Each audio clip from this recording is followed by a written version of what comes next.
Assalamualaikum warahmatullahi wabarakatuh. Perkenalkan, nama saya Evi Trimerlianti, NIM C1L02001, Program Studi Pendidikan Ekonomi Angkatan 2020, dari Fakultas Ekonomi dan Bisnis Universitas Jenderal Sudirman. Ya, sebelumnya yang terhormat Ibu Aldila Krisnarsanti selaku dosen pengampu mata kuliah media pembelajaran. Di sini saya akan mempresentasikan hasil media pembelajaran yang telah saya buat, yaitu pengembangan media pembelajaran. Ya, apa itu box ilmu? Box ilmu merupakan sebuah box yang di dalamnya ada materi-materi yang dibahas, serta di dalam box ini dilapisi dengan kertas putih polos atau HVS yang selanjutnya ditempelkan dengan kertas-kertas origami sesuai kebutuhan yang dibentuk menyerupai amplop-amplop kecil. Yang di dalam amplop-amplop tersebut terdiri beberapa kertas yang berisikan materi-materi inti dari suatu materi pembelajaran. Ya, media ini bisa dikatakan efektif karena dari segi bentuknya itu sudah sangat praktis dan juga dalam boxnya ini dapat memuat materi-materi inti yang sangat jelas. Penggunaan media box ilmu ini bisa diberikan pemahaman yang jelas terhadap siswa karena selain dari tampilan yang cukup menarik, penyajian materi yang disertai bentuk-bentuk amplop juga dapat memberikan pemahaman karena siswa akan lebih paham jika terdapat variasi bentuk dalam menjelaskan sebuah materi. Ini merupakan media yang saya buat secara sederhana yang dinamakan dengan box ilmu. Ya, selanjutnya fungsi dari media box ilmu ini yaitu yang pertama dapat menumbuhkan motivasi belajar peserta didik. Kemudian dapat membantu peserta didik dalam memahami materi yang diajarkan dengan mudah. Yang ketiga, dengan box ilmu ini dapat membuat materi yang pembelajaran menarik perhatian peserta didik. Dan fungsi yang keempat, supaya peserta didik ini bisa lebih terhibur karena media yang digunakan bisa membangun semangat belajar peserta didik. Ini tampilan luar dari media yang saya buat dan di dalamnya terdapat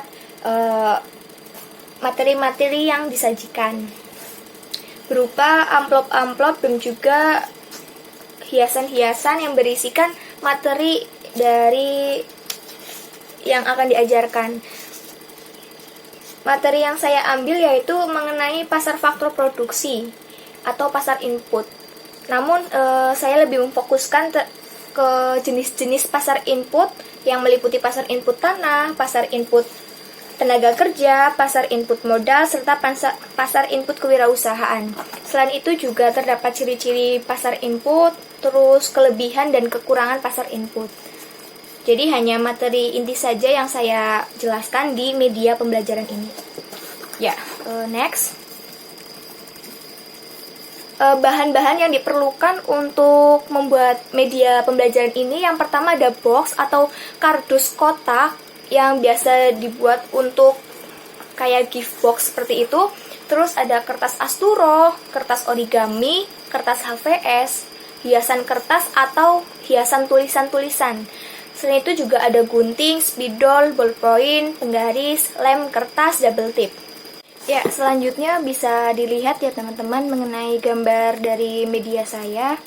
Walaupun sederhana, tetapi bisa memberikan penjelasan mengenai materi faktor pasar produksi.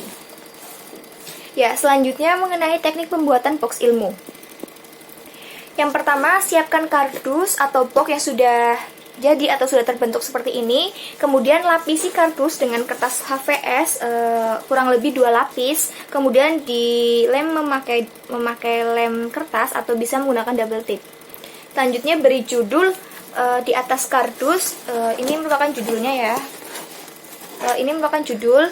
Selanjutnya tempelkan materi-materi yang sudah ditulis di kertas origami dan guntinglah dengan bentuk yang diinginkan, lalu ditempelkan di dalam box seperti ini ya. Ini bentuk dari amplop. Selanjutnya bentuklah 4 kertas origami menyerupai bentuk amplop ini, kemudian ditempelkan di dasar boxnya ini. Selanjutnya lakukan hal yang sama dengan berbagai bentuk dan tempelkan di dalam boxnya. Selanjutnya berilah hiasan-hiasan untuk lebih menarik peserta didik untuk membacanya. Ya, selanjutnya cara penggunaan box ilmu. Yang pertama, salah satu siswa maju, selanjutnya siswa tersebut membuka box dan membuka setiap amplop di dalamnya. Setelah membuka, maka siswa tersebut membaca materi yang diambil. Siswa langsung menjelaskan setiap materi-materi yang diambilnya. Kemudian lakukan hal yang sama di kelas agar siswa dapat memahami semuanya. Ya, berikut dokumentasi yang saya ambil saat pembuatan media box. Ya, sekian, terima kasih pemaparan dari saya. Kurang lebihnya mohon maaf. Wassalamualaikum warahmatullahi wabarakatuh.